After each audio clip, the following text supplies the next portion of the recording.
Сәлеметсіздер ме, құрметті көрермендер. Бүгін сіздермен бірге үй жағдайында икра жасайтын боламыз. Үйде күнделікті жеуге осылай әдемі дәмді икра жасайтын боламыз. Ең алдымен баклажанымызды көбіктеп турап, оны суық суға салып, тұз салып қойып қоямыз. Барлық қажетті заттарымызды көбіктеп турап аламыз. Бұрышымызды неге көбіктеп турап алдым. Құрметті көрермендер, мен каналыма тіркелуді ұмытпаңыздар. Қажетті заттарымыздың бәрін осылай турап алдым. Сәбізімізді турап, пиязымызды турап, қызанағымызды ет тартқышынан өткізіп, бәрін дайындап алдым. Қазанымызға майды құйып қыздырып аламыз. Майын көбірек құйғандарыңыз жақсы. Пиязымызды қызып тұрған майдың үстіне салып қуырып аламыз. Пиязымыз жақсылап қуырылғаннан кейін оның үстіне сәбізімізді саламыз. Тағы да азырақ уақыт қуырамыз.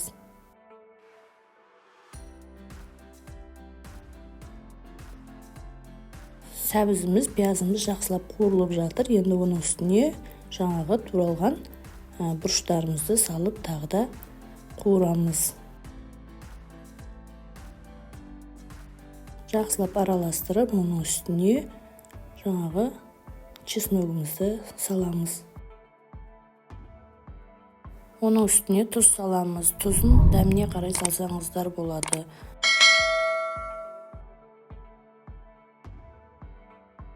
Енді жақсылап араластырып, оның үстіне помидорымызды саламыз.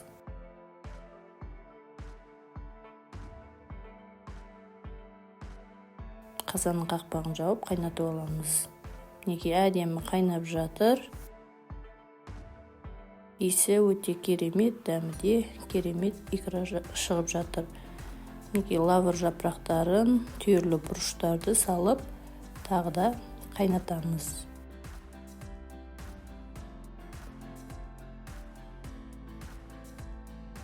Өте керемет икра.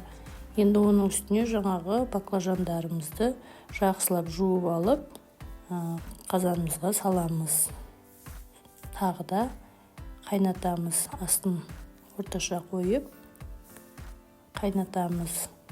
35-40 минут аралығында қайнатып алдым. Неге енді оның үстіне укроп салып, тағы да қайнатамыз.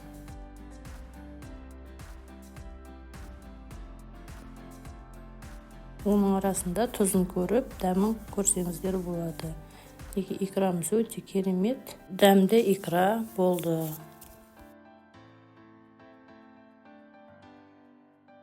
Міне біздің икрамыз дайын, өте керемет, дәмді.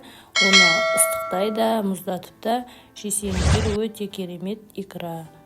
Осылайша үй жағдайында икрамызды жасап жей беруге болады. Видеоның соңына дейін қарағандарыңыз үшін көп рахмет.